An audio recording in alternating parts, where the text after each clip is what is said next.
They banged on my door long past sunset, when I'd ordinarily be sipping tea in my pajamas and watching the late local news. Right away, I knew something was off. No one in this suburban paradise knocked that hard.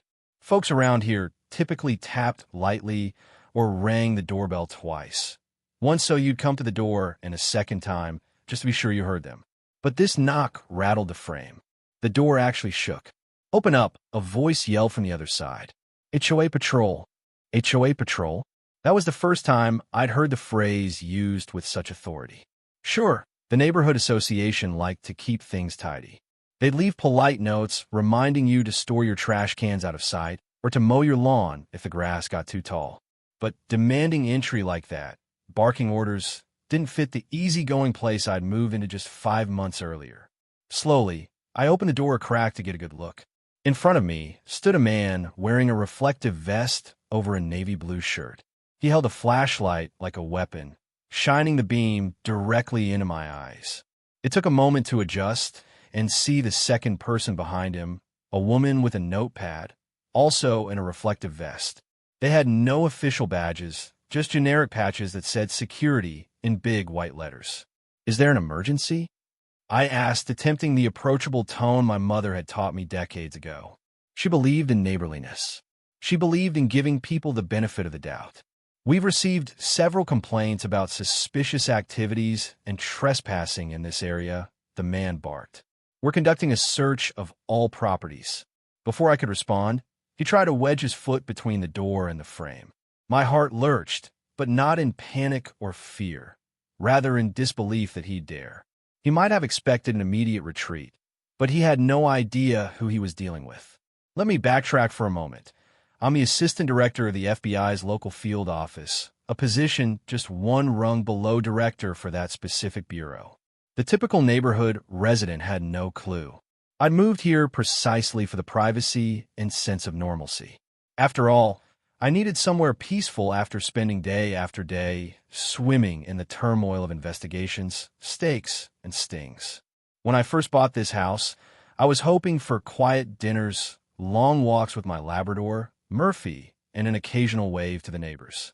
I realized I couldn't let this HOA Patrol push their way in. "I'm sorry," I said, holding firm to the door, "but who are you exactly?" The woman with the notepad gave me a condescending glare. "We have new protocols in place for neighborhood safety." "Who authorized you?" I pressed. Both of them exchanged looks. The man's scowl deepened.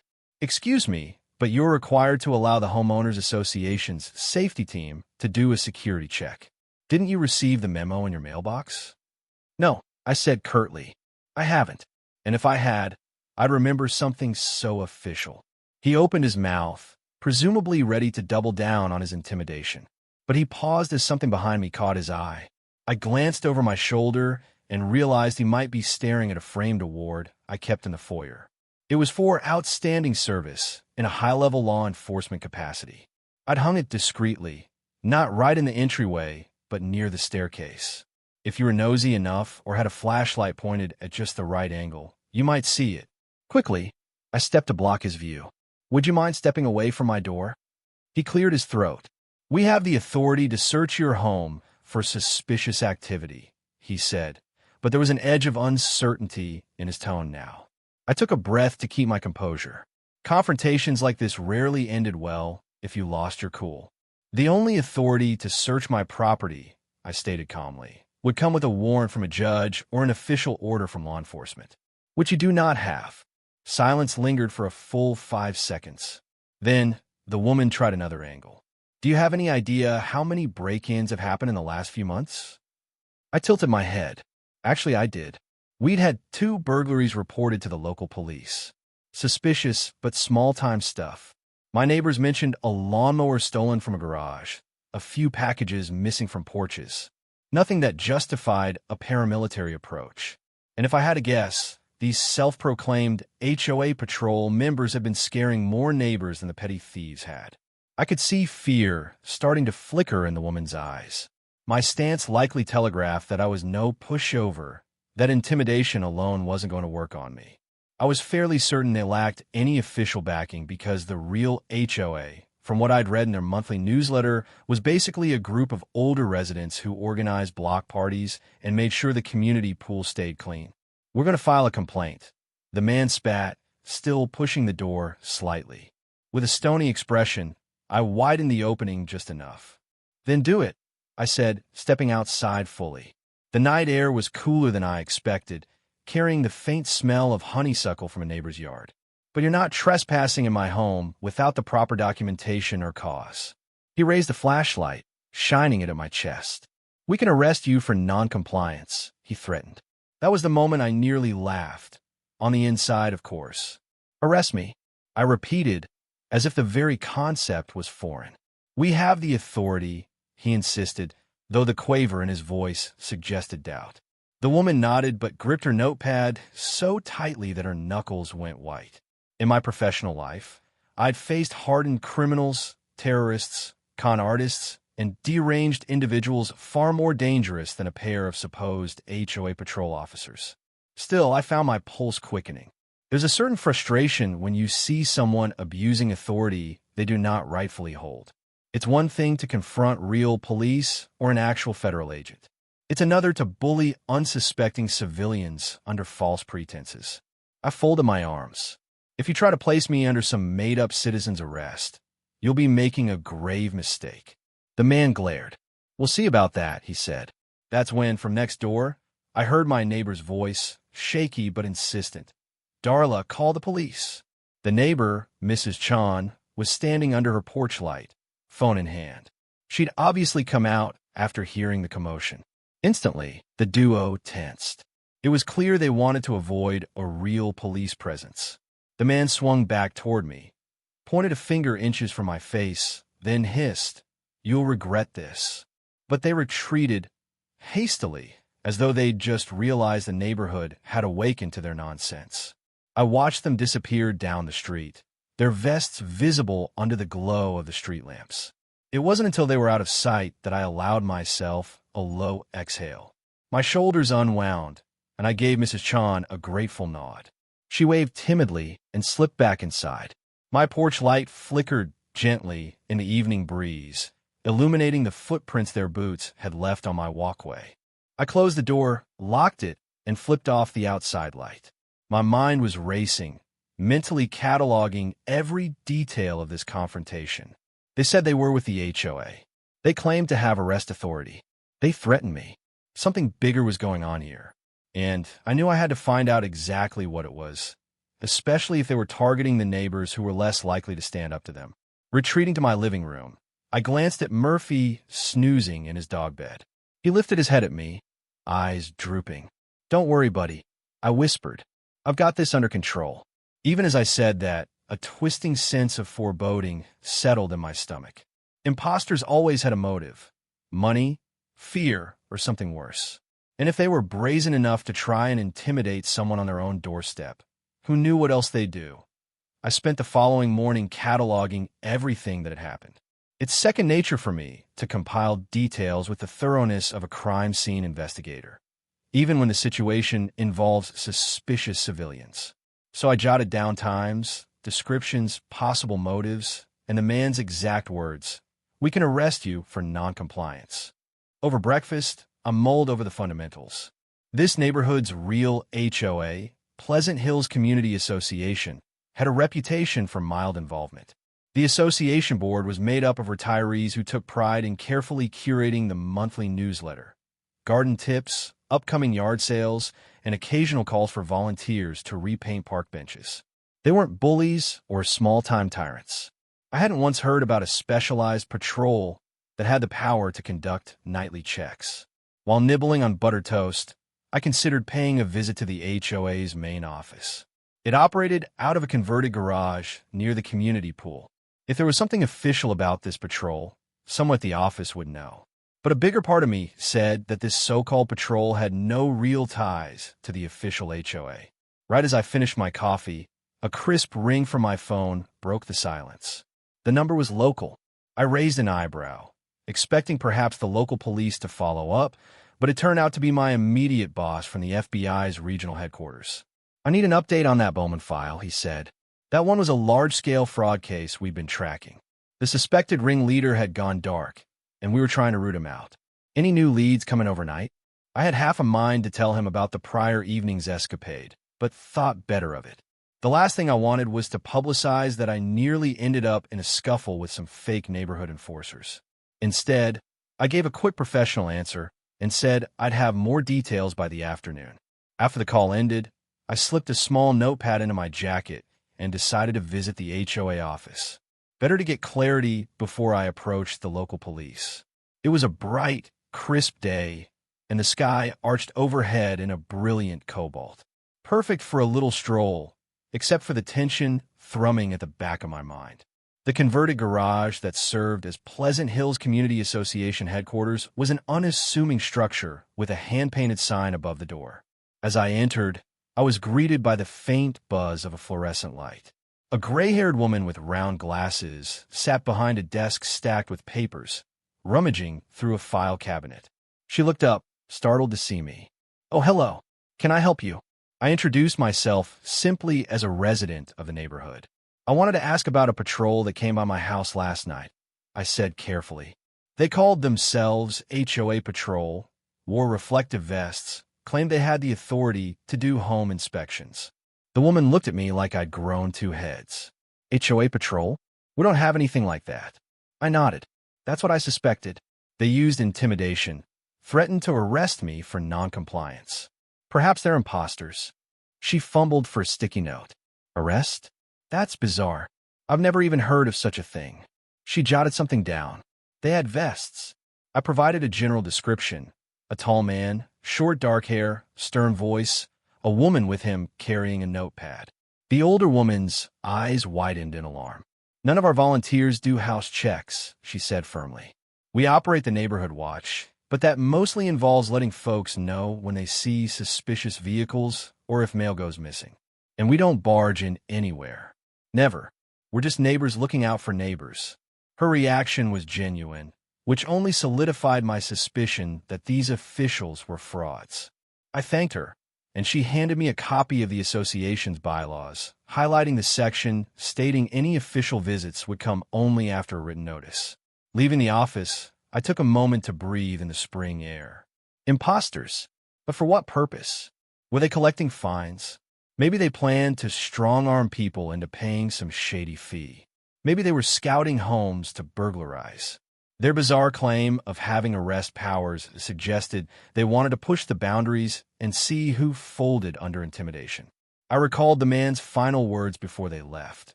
"You'll regret this." That made me uneasy. I knew from years in law enforcement that such a threat, while sometimes just bluster, could also be the tip of a more significant plan. I had the day off from the bureau, ironically for administrative tasks. Instead, I decided that administrative tasks would include investigating this infiltration of my quiet cul-de-sac.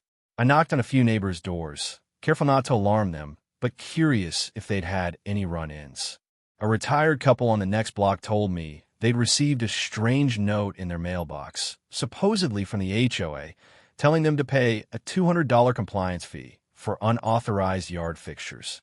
The note was typed, but had no official letterhead and no signature. They threw it out, suspecting it was a scam. I pressed on. "Did any individuals come to your door claiming to enforce it?" "Not yet," the husband said. "But we've heard from Bob down the street that some tough-looking folks in reflective vests asked about his backyard shed." It was all coming together. Someone was systematically scaring or extorting folks in the name of the HOA. I thanked them and made a beeline home, deciding I needed to make an official police report. Even if they didn't have enough to make arrests yet, the pattern of intimidation was cause for concern. I dialed the non-emergency line at the local precinct, explained the situation, and was put on hold for a few minutes. Finally, a polite officer named Davidson took my statement. He said they'd received a couple of calls about suspicious individuals wearing reflective vests, but they'd yet to identify them. Then he asked me what I did for a living. "Law enforcement," I answered vaguely. "Federal level." Something in my voice must have clicked for him because he acknowledged, "We'll definitely keep you in the loop." Thanks for the heads up. When I hung up, I felt a mixture of relief and frustration. Relief that the police were aware, frustration because these things can take time. I set the phone aside and began a mental to-do list. See if any doorbell cameras caught these imposters on video, talk to Mrs. Chan about last night, maybe even do a little quiet digging of my own in the Bureau's internal database, searching for known scam rings that masquerade as local associations. By mid-afternoon, I'd left messages for 2 neighbors and was about to check my own security cameras when a loud banging echoed from my back door. A chill rippled through my spine. The front door was the usual point of entry. Nobody pounded on the back door unless they were up to no good or in dire emergency.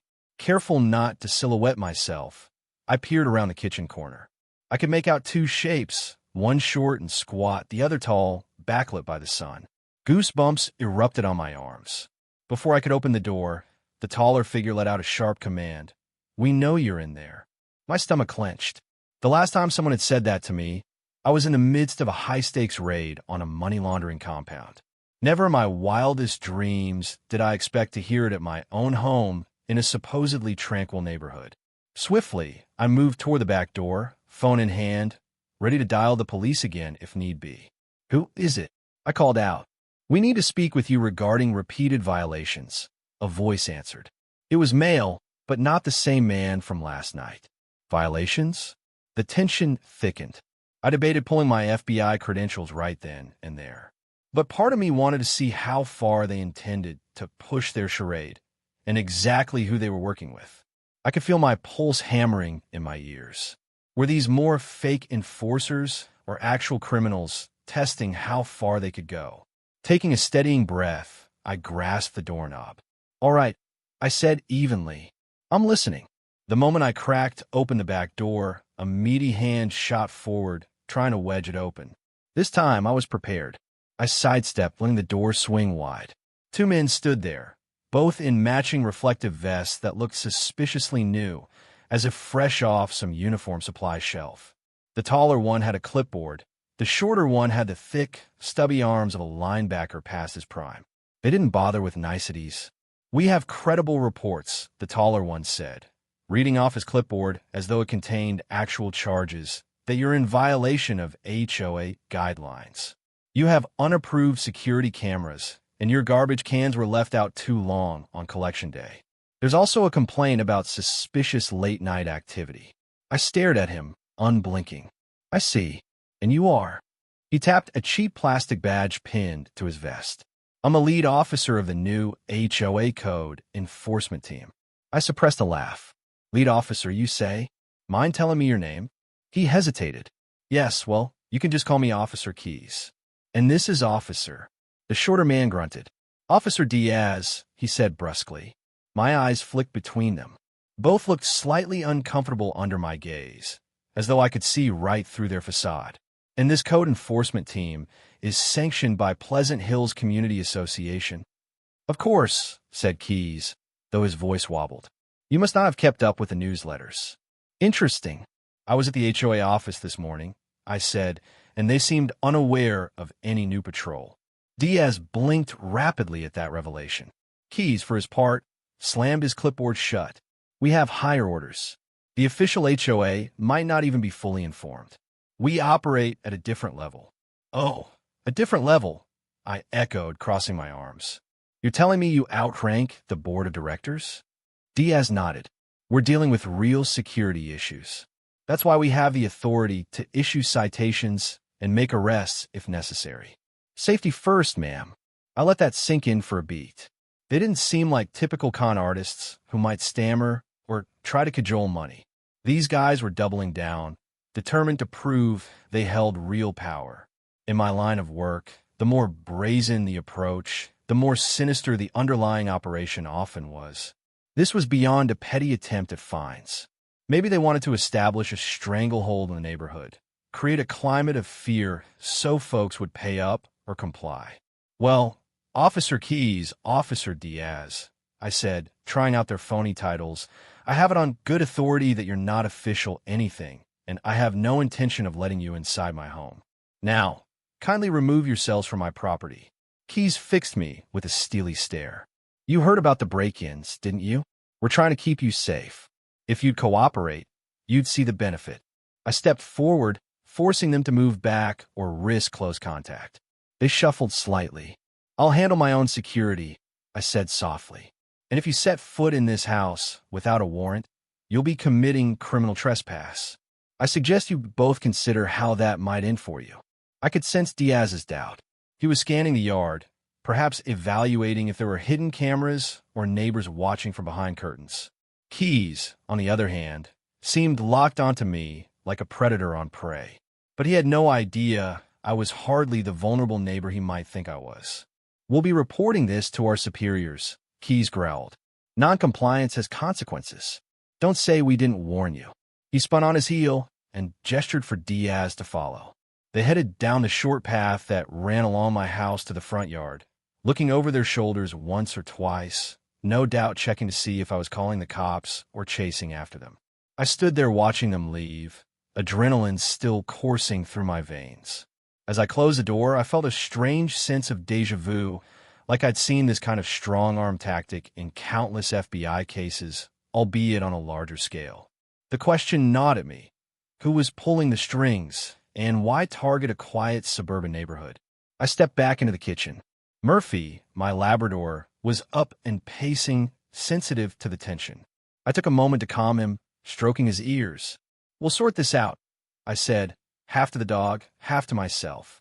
Before I had a chance to gather my thoughts, my phone buzzed. Another unknown local number. This time, I answered with a clipped hello. A tremulous voice replied, I was told you might be able to help. This is Marie Ellis from Cedar Court. They came to my door.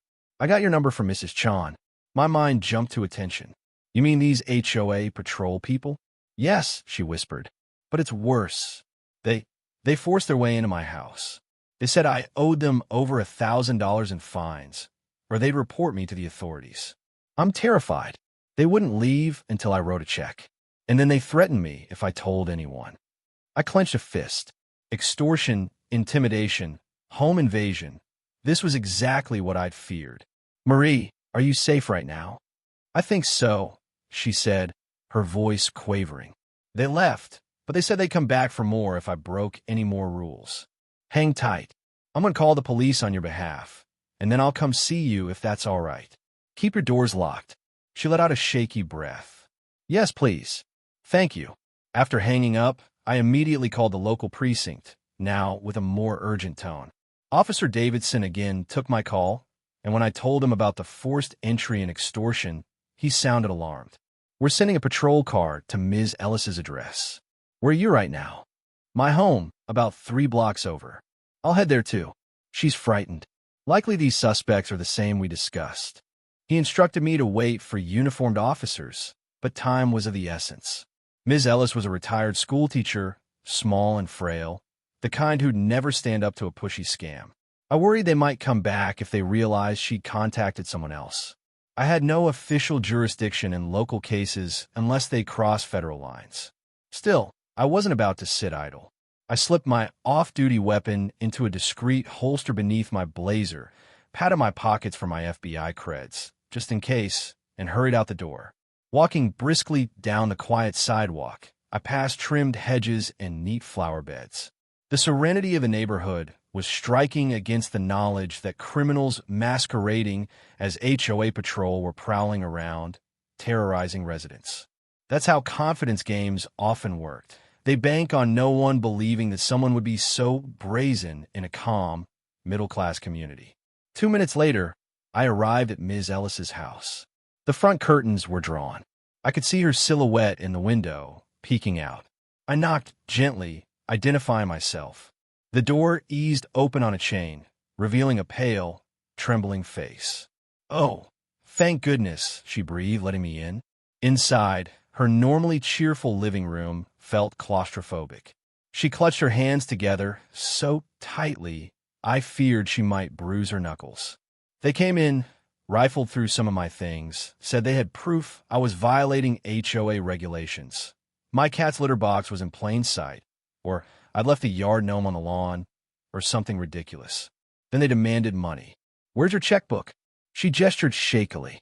They made me write a check for $1,250. I was afraid not to. The audacity of it, making an elderly woman pay on the spot. I clenched my teeth. What was the name they told you to put on the check? She rummaged through her purse, pulling out the carbon copy. It says PH Community Improvement Fund, but they gave me no receipt or contact info. My heart pounded. All right, the police are on their way. Don't worry, we'll track them down. Just then, a flicker of movement at the edge of her front window caught my attention. I moved to peek past the curtain. A black SUV was parked on the far side of the street, and the driver, wearing a reflective vest, was watching the house. My blood chilled. It's them, Ms. Ellis whispered hoarsely, having spotted the SUV too. I glanced at her. Stay here. Lock the door behind me. Without waiting for her protests, I stepped out onto the porch, the warm afternoon sun suddenly feeling scorching. The SUV's engine revved. I could see two figures inside. For a moment, it looked like they were thinking about confronting me, but then the SUV peeled away. I hurried down the steps, memorizing the license plate, except it had none. A black metal plate covered both the front and rear. They were operating off the grid. My jaw tightened as they vanished around the corner, the roar of the engine fading into silence. I stood there a moment, heart pounding, waiting for the patrol car, thinking about the best way to coordinate with local law enforcement. This was no small-time swindle. It was systematic intimidation of vulnerable residents, and I was in the crosshairs too. I closed my eyes briefly, letting the wind ruffle my hair. If these criminals thought they could spook me, they were mistaken. They'd chosen the wrong target when they tried to haul me off under false arrest. Now it was time to fight back with every resource and skill I possessed. By the time the local police arrived at Ms. Ellis's door, she had managed to calm down slightly, though her voice still trembled. I briefed the officers on what had occurred, showing them the carbon copy of the check she'd written to the fake PH Community Improvement Fund. The officers took photos and assured Ms. Ellis they'd investigate. But from their wary glances, I could tell they were uncertain how to proceed. We haven't encountered a group quite like this, Officer Davidson admitted quietly after Ms. Ellis stepped out of earshot. We suspect they might be part of a traveling scam ring. Sometimes they call themselves city inspectors or code enforcement. They move in, extort residents, then vanish. That's what I'm afraid of, I said.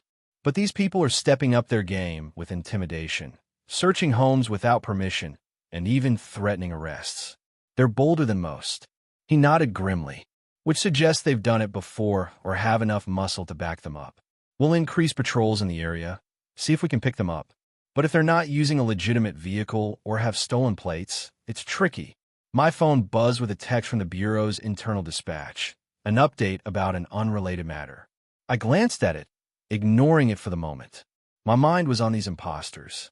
How many vulnerable residents might they have already strong-armed? Extorting Ms. Ellis for over $1,000 likely wasn't the first time they'd done this. The question was, where were they stashing the money, and who was calling the shots? That evening, back at my house, I emailed a discreet request to a friend in the FBI's Financial Crimes Division, asking if she could look for any suspicious bank accounts under the name PH Community Improvement Fund. It was a long shot. Scammers often set up straw accounts or skip the banking system entirely, but I had to try. The next few days saw an escalation of bizarre incidents in the neighborhood. Multiple residents reported these fake officers showing up, combing through backyards, citing everything from unapproved garden fences to violation of nightly curfew. The latter was especially laughable. There was no curfew in a suburban HOA. The intimidation, however, was very real. Complaints flooded the police station. Every evening, I took to quietly patrolling the streets myself, though not under any official banner, just strolling with Murphy. It didn't take me long to notice a silver sedan, tinted windows, crawling through the neighborhood around dusk. On 3 separate occasions, I spotted it stopping near random houses, the driver scribbling notes, then moving on. One Wednesday night, I finally got close enough to catch a partial license plate. I repeated the letters and numbers under my breath, over and over, until I got home to write them down. Then, I ran that partial through the Bureau's resources. That's when I discovered it matched a known rental vehicle from an agency 1 county over. Whoever was driving it had given the name James Keys. So at least one piece of the puzzle fit. But things took a dangerous turn late Thursday night. I was reviewing some of my notes when I heard scuffling outside. Peeking through the front window, I saw two reflective vests creeping around my driveway. Immediately, I turned off the interior lights, grabbed my phone, and dialed the precinct's number, my other hand on my holstered weapon. Suddenly, a beam of light shot through the window. It was them, shining flashlights in search of me. I could hear muffled voices. "This is the house," one said, followed by a grunt. "We finished this now." I eased to the side, out of the flashlight's direct path. My heart hammered, but my training kept me focused.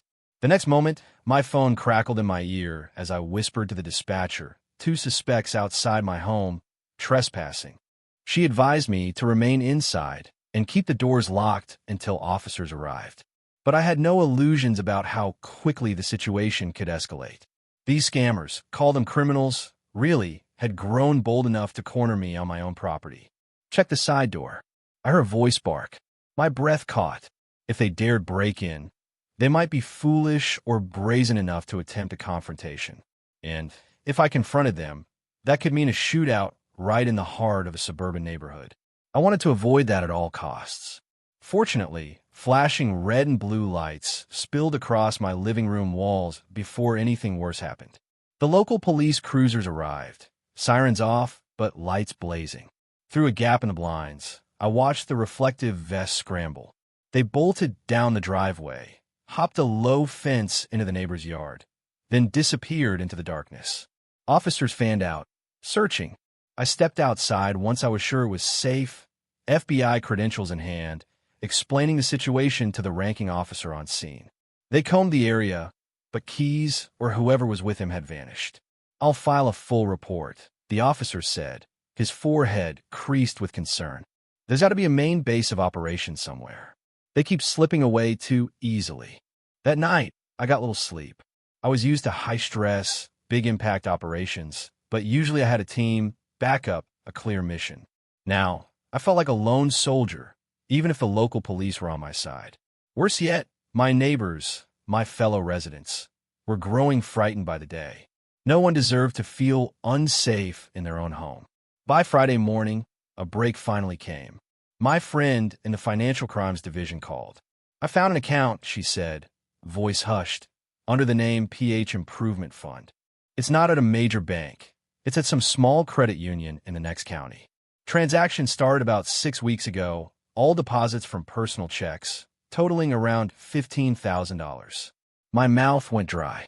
That was a decent haul for a short con. "Any patterns in the deposits?" She rattled off the deposit amounts. $200, $500, $1,250, $700. All from local addresses near my community. And guess what? Somebody withdrew $8,000 in cash 2 days ago. Bingo. That fits with the timeline of them stepping up intimidation. Everything's under the name James Keys. But the ID used to set up the account was flagged as suspicious, potentially a fake driver's license. I exhaled. "Thanks. Let me see if local law enforcement can get a warrant to freeze the account and trace the activity." Once I hung up, I contacted Officer Davidson, relaying the intel. He jumped on the opportunity. By that afternoon, the account was frozen. Now we just needed the criminals to take a misstep, try to withdraw or deposit more money, or use the account to pay themselves. That misstep came the following day. Key showed up at the credit union to withdraw more cash. But the teller, alerted by the police, stalled him, claiming there was a system glitch. Moments later, uniformed officers stormed in. Keys, apparently realizing the trap, made a run for it. He was tackled in the parking lot, reflective vest in hand. His accomplice, Diaz, was apprehended inside a white cargo van around the corner. A subsequent search of the vehicle revealed more vests, clipboards, notepads, and a stash of phony fines. News traveled fast through Pleasant Hills. By evening, a sense of relief rippled across the neighborhood. Folks came out to chat, to exchange stories about their run-ins. Many were shocked to learn just how organized this racket had been. I offered to help the police by meeting with the neighbors who were victims, explaining the steps to file claims to recover their money. Some recognized me from the day I'd moved in, but most had no idea I was high up in the FBI. They learned that part, though, when word got around that I'd played a pivotal role in shutting down the operation. Late that night, as I sat on my porch with Murphy dozing at my feet, I felt the stress begin to dissolve. A few neighbors strolled by, giving me a grateful wave. Ms. Ellis passed with her sister, a small smile lighting her face. No more reflective vests, no more nighttime prowlers. The calm had returned. I suspected Keyes and Diaz were just the tip of a larger group, but with them in custody and the credit union account frozen, the rest would likely scatter. The federal angle might come into play if we traced money across state lines, in which case I'd help coordinate the follow-up investigation. But for now, Pleasant Hills could breathe easy. A knock on my door startled me out of my thoughts. It was a real member of the HOA board, a friendly woman named Doris. She'd come with a plate of homemade cookies and a heartfelt thank you. You know, Doris said, her voice lowered conspiratorially. When you first moved in, we all thought you were just private and maybe a bit shy. We had no idea you'd be our secret guardian angel. I grinned, feeling a bit sheepish. Just doing my job. It just so happens my job involves dealing with imposters who overstep their boundaries. Well, we're all grateful. And you can bet we'll be putting in place better protocols so something like this doesn't happen again. No more unannounced HOA visits, ever. She left me with the plate of cookies, still warm and smelling of cinnamon. As I returned to my seat on the porch, I couldn't help but chuckle at the events of the past week. I'd moved here to escape the constant pressures of my federal work, only to end up using every shred of my experience to protect my neighbors.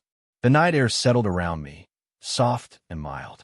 Murphy snuffled in his sleep, and I closed my eyes for just a moment, remembering the adrenaline that had surged through me the night those imposters hammered on my door, claiming they could arrest me. Me, an FBI director's right hand, a top-level federal agent. They had no idea who they were dealing with.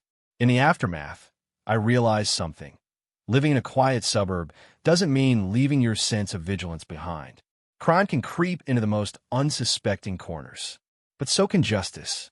Even the boldest impersonators and extortionists can be stopped by those willing to stand up and say, no more. Tomorrow, I'd probably be back to the usual routine, walking the dog, trimming my hedges, smiling at the neighbors. Yet the memory of the imposter HOA Patrol and their ill-fated attempt to arrest me would remain a reminder of two important truths: that criminals thrive on fear and secrecy, and that a community uniting, armed with just a little bit of knowledge and courage, can shine a spotlight on any intruder scuttling around in the dark. For now, though, I simply enjoyed the peaceful evening. The hum of cicadas replaced the echo of confrontation. As I munched on a cookie, I found a certain satisfaction in how it all ended. The good guys won. The neighborhood reclaimed its serenity, and I discovered exactly how fiercely protective I could be of my new home. If the imposters had hoped to intimidate me or my neighbors, well, they learned the hard way that their cheap vests and phony authority didn't stand a chance against the real thing. And so I let the night envelop me in a gentle hush, grateful for the calm and strangely comforted by the knowledge that if trouble ever came knocking again, I'd be ready, credentials in one hand, justice in the other. The end.